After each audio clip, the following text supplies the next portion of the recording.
Okay, thank you for coming. Trade deadline 2025 has passed. I know a lot of fans and probably a lot of people in here prefer a little bit of action. Often we do too. We're always looking for ways to participate in these windows and find guys that can help us be better. But this time around, we just didn't find the value, so we decided to pass.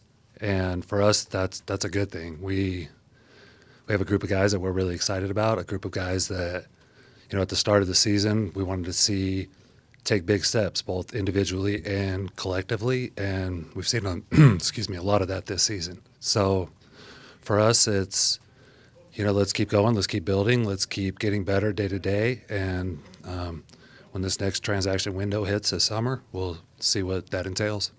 Were you close on anything substantial, and were you aggressive in pursuing, or did you receive a lot of offers or interest? I would say we got fairly close on a few things. Nothing that drug out all the way through today. Like some of this stuff was exhausted over the last couple weeks, but there were a few that made some sense for us and we thought for the other team, but just didn't happen. Aggressive-wise, we're always trying to be really aggressive, and often that means just canvassing the league. Like we want to, stay engaged with all these teams, really communicate, talk about needs with each other and how we can help each other, and that's our level of aggression, is just to stay connected with these teams throughout this whole process. Joe, did what's happened in the last 2 weeks with you guys winning as much as you have, did that change anything about your approach going to the deadline, or has the way you guys approach it always been how you were going to approach it? I think our approach remained the same. We're heavily focused on the big picture. While we're happy about the way things are going, and of course my job is to weigh that and make sure that I'm putting the right dynamics around this team, and I had to consider not rocking the boat, but big picture is way more important for me. I want to build a sustained winner, and the way we've played recently didn't really weigh on these decisions. When you say you didn't find value, can you kind of expand on what that might mean? I think some of the questions from maybe the larger fan base is what is it that you guys value? Well, we value good players on good contracts who can contribute to this team long term. So value it depends on if you're trying to add or subtract. If you're trying to add, is that the right value? Is that the player that fits what we're trying to do, cap-wise, talent-wise, positionally, skill set-wise? And conversely, if you're trying to subtract, are you extracting enough value? Are you getting what you deem, the appropriate package back? Would you say you explored both of those directions? Yeah, always. Joe, for I think we could say the first half of the season, it looked like you guys were pointed in one direction, which was a summer where you'd be looking to maybe get lucky in the lottery and have a good shot in the lottery. Now you seem to be pointing in a different direction, where the play-in is at least within sight. What is, I guess, two parts to this.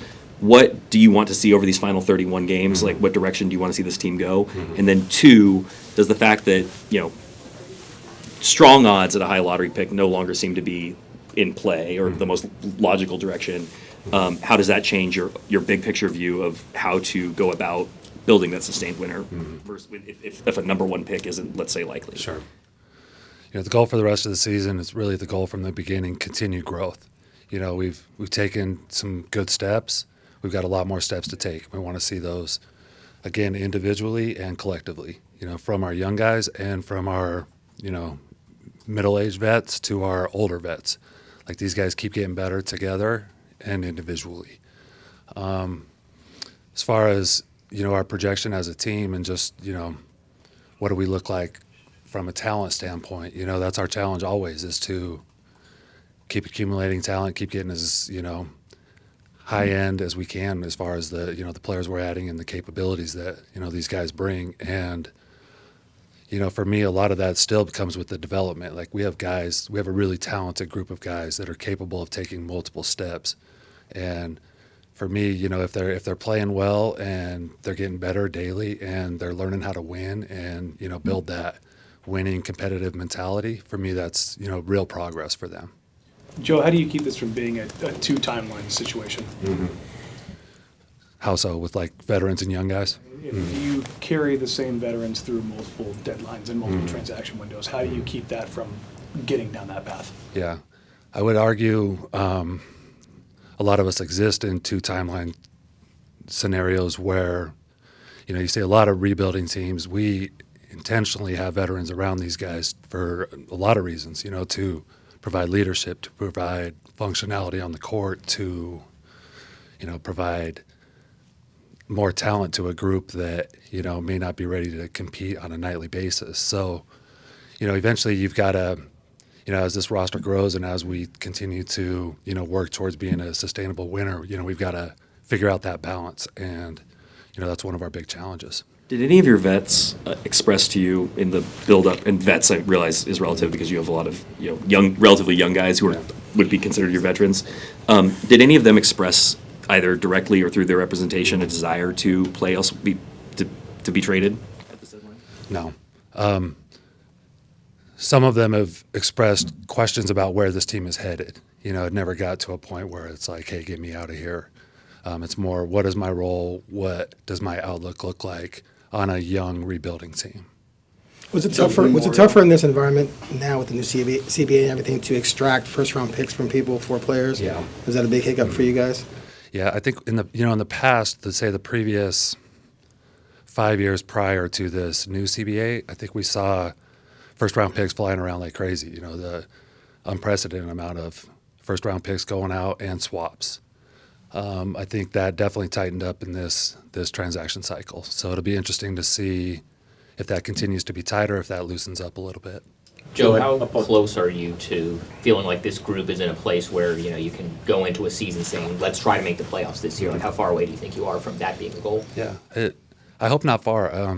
They've taken, like I said, some really good steps this year. I think, some of these young guys have proven to be capable of playing winning basketball. I would say especially the second half of the season. So, as we continue to build and continue to add players here and get more and more capable, we're hoping that sustained winning isn't too far away. I can't remember what the scenario was last year, but with Malcolm, in this scenario, did you gain traction last year during the trade deadline of like no one Washington? Mm-hmm. And if so, did you find maybe you made some traction for potential deals later? It's a good question, and it's definitely something I find really valuable about trade deadlines is the foundation you can lay. While you may not be able to get something done in February, what avenues does that or what opportunities does that open up for a later period, call it the summer? And, we've seen that really with two main guys on our roster right now. Jeremy Grant, 2 years ago, a lot of work at the trade deadline, couldn't get anything done. 4 months later, that trade with Jeremy right before the draft, that went really smoothly because we had just done so much pre-work on that. And then Denny Avdia, same thing. So laying those foundations, Denny was a lot of talks in February, heavy talks at the draft. Finally, we got it going. We got the deal done.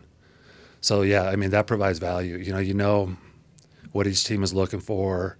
You have a bit of a foundation about what the package would look like, and it's just sorting out all the details. Joe, are there drawbacks or concerns about keeping the same group of veterans around the young guys? Mm-hmm. Are there inhibitions or things that pop up that keep organizationally you guys from achieving goals with the younger guys? Sure. I wouldn't call them concerns, but it's something we're always mindful of is that balance, and it's not just the amount of guys or type of guys that are, you're trying to blend together, but it's also the roles and, who's doing what, who's getting the touches, who's getting the minutes, who's getting the starts. Like, it's all these different things we have to consider and then weigh the pros and cons with those. What's the value of these vets? What are they bringing that are, really helping this roster and these young guys and vice versa?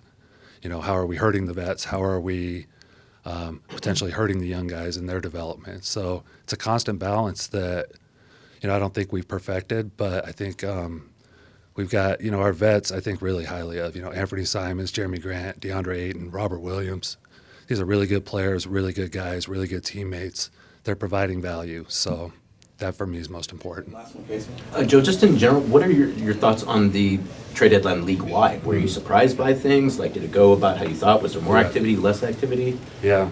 I thought it was a fun one. I thought it was interesting. It was, I'm a fan too, and I think we all love this, and it's a fun period. Just seeing the action and activity, and seeing the changes, and speculating on what could and might happen. And I would say this one, I was probably a little more active than I was expecting. Some of the activity level was a little more cap-based than player-based, but this league has become so dominant, especially under our new system, that, we just have to function and transact accordingly. But I thought it was a fun one and good for the league. How would you evaluate the job Chauncey's done?